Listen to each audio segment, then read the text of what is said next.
Louis Vuitton, Chanel, Tiffany, Gucci, Christian Dior, and Coach, just to name a few.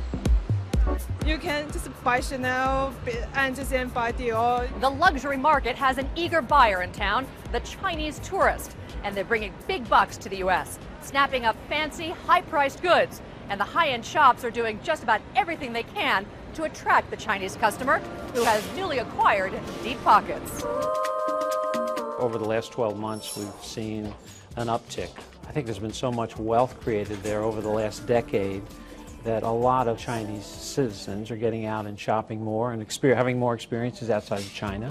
High-end retailers like Bergdorf Goodman will go to extra lengths, such as holding a private fashion show at its Fifth Avenue store, followed by drinks with designers Oscar de la Renta, Diane von Furstenberg, and others, giving Chinese customers the chance to shop privately in the store after hours, accompanied by Mandarin-speaking staff.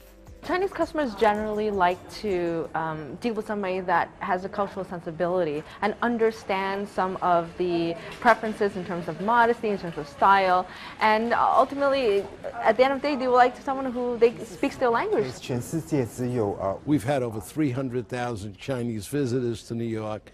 That means jobs, that means budget, that means a lot to us. They're more comfortable with Cantonese and Mandarin. We ought to take the time to make them feel comfortable. Montblanc, known for creating some of the finest pens in the world, hosted a private concert with pianist Lang Lang at its New York flagship store.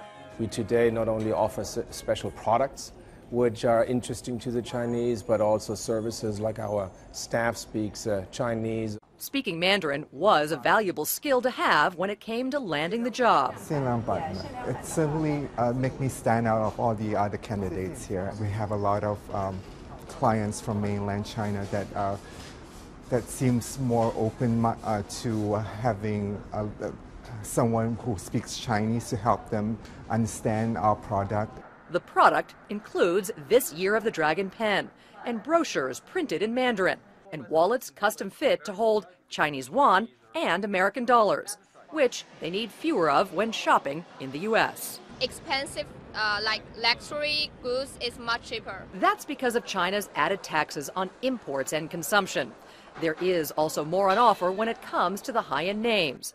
On average, Chinese buyers spend more than other tourists, shelling out about $6,000 on each visit, as opposed to about $4,000 other tourists spend. And when it comes to their favorite activity, the U.S. Travel Association says shopping tops the list.